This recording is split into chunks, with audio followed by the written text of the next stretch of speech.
Now this looks like a bourbon, but I wonder if it's gonna make a mark on me or not. That's right. Hopefully we found a bourbon you're liking, because this here is Maker's Mark. Let's check it out in this week's review.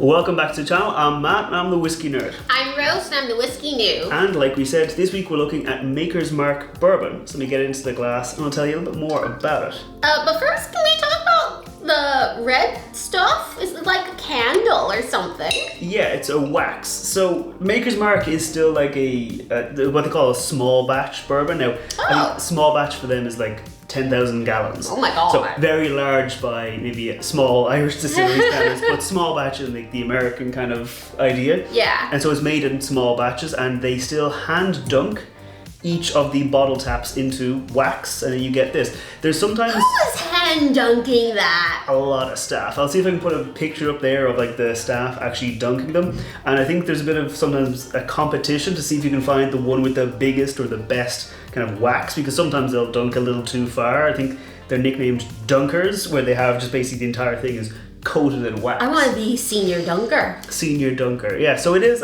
It's a small batch bourbon, and like you said, you typically don't like bourbons. No. Now, what kind of don't you like about them? Everything. Everything. It's generally the spiciness, the heat, and stuff like that.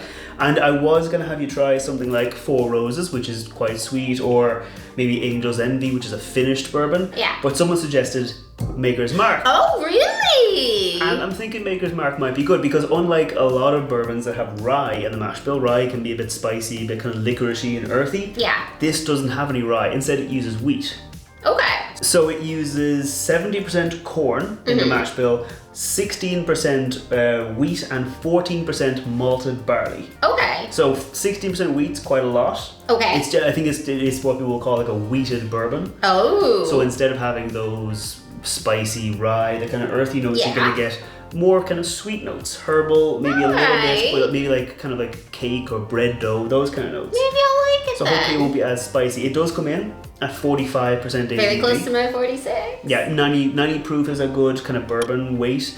It is a non-age statement whiskey. Now it is, I think it says a straight, so it's a straight bourbon whiskey without an age statement, which means it's at least 4 years old. Oh. I think the rumour is it's about 6 or 7 years old. Okay. And one thing Maker's Mark do that's kind of different than some other distilleries, when they have their barrels aging in the warehouse, because if the barrel is, let's say, right at the top of the warehouse, in the Kentucky heat, the top of the barrel warehouse gets really, really hot. So the whiskies coming from those barrels, or different warehouses maybe that are closer to trees or further away from trees, they will have different profiles and different flavours over the course of a few years. Okay. What Maker's Mark does is they rotate the barrels. Aye. They shift them between different floors, different places, so that the bourbon has a kind of a more uniform profile across the releases every year. Oh, I wonder if it's like an automated, conveyor belt system. I think I'm not. I think they're still focusing on that kind of handmade Oh, wow. crafting. Now, chances are they have a forklift. I hope so. No one's trying to lift those barrels up and down. It's probably not like a robotic kind of rotation-y system, but I'd say it's still like kind of a little bit of kind of handmade, a little bit of a craft touch where they look at it and see where the barrels are. Okay, cool. But I think that's enough talking. I think we're going to go in for the nose. Okie dokes. And hopefully she likes it. Way, cheers. Cheers. Oh, the smell is sweet. It's very sweet. I mean, 70% corn at the start off. I love corn. I'm from the Midwest, y'all. She's definitely from the Midwest. Yeah, corn, very sweet, but then you get that malted barley, you get that wheat as well. I'm looking forward to this wheat. I've been told all sorts of things about it now. It's very like caramel and peanutty. Like that's what I was gonna say. Well, the caramelly part. Yeah, like I sometimes in bourbons I get this kind of like peanut brittle kind of note where you get that caramel and peanut kind of flavor. I love peanut brittle. Yeah, I'm definitely getting that here. Yeah, I get a hint of it. A hint of it. So what else are you getting? I know it's still kind of like alcohol-y on the nose for me, but I did get the sweetness and a little bit of that peanut butter or brittle in there. Okay, what kind of spices are you getting? Or are you getting any spices? Yeah, there are definitely spices in there. Probably like baking sodas. I'd say cinnamon, like almost like a cinnamon hard candy almost. Like it's very sweet, but like it's cinnamon, it's nutmeg, it's clove. There's like those kind of flavors coming through. Those seem to be like the traditional flavors that will pop through. Yeah, I think with American oak, especially virgin American oak, it gives you all those kind of baking spices. No one's getting smoked paprika. No, whereas if you use like a French oak, it'll actually be more like dark chocolate, dark cocoa. Irish oak, it's more like vanilla frosting. Different oaks from different places, like Mizunara. Different oaks for different folks. Yeah, different oaks for different folks. But like if you ever heard of Mizunara oak in Japan, that gives almost like herbal, like just a kind of like what they called incense, kind of, those kind of flavors. So different oaks will have different flavors, and American oak very much baking spices, vanilla, that sort of stuff. Okay. It is a little too hard on the nose for me to smell it a lot, though, I will say. Okay. That's interesting because we have reviewed some other whiskies recently that were at a higher proof. Yeah. And you didn't have that same kind of hit. Oh, I wonder what that means. I think, well, maybe it's just, maybe it's a little bit younger than those other whiskies were, or the ethanol is kind of coming through. Okay. Yeah. Do you get anything else on the nose? I'm getting a little bit of like that wheat influence. Okay. Like it's not really. It's almost like almost like a bit of like a bread dough, where it's not like cooked, bread, where you still get that kind of like almost earthy.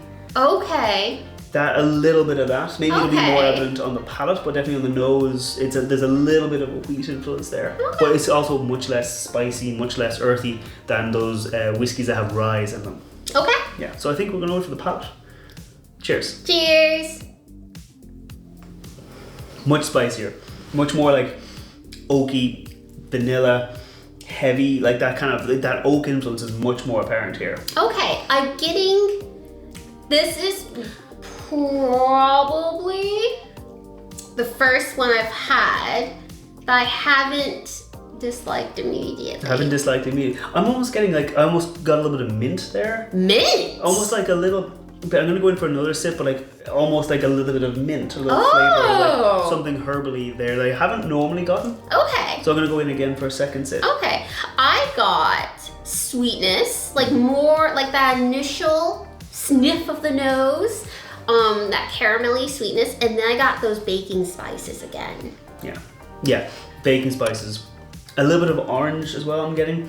Ooh, yeah, like orange peel. Yeah, the orange peel. Zest. Yeah, the zest. A little bit of that. It is like it definitely feels like not hot, but there's a bit of heat there. There's a bit of like, more so than on other whiskies, like you said, at a higher proof. It's definitely that oak spice with that ABV, definitely like leading in, being a bit spicier. Yeah. This is the weirdest thing. I don't think I've ever had this happen to me before. Okay. Like when I took my first sniff of the nose, could smell things, then couldn't. When I took my first sip of it, I could taste different things, and now I can't. Now it just tastes a little like alcohol-y to me. It's so weird. Probably as the alcohol kind of spread out, it's probably like really like overpowered or burnt out. Yeah, but like I've had high proof whiskeys. Really high proof stuff. And before. I've never had that happen before. Yeah. This is very odd. Well, maybe take a sip and just kind of let it sit and see what happens. Okay. Cheers.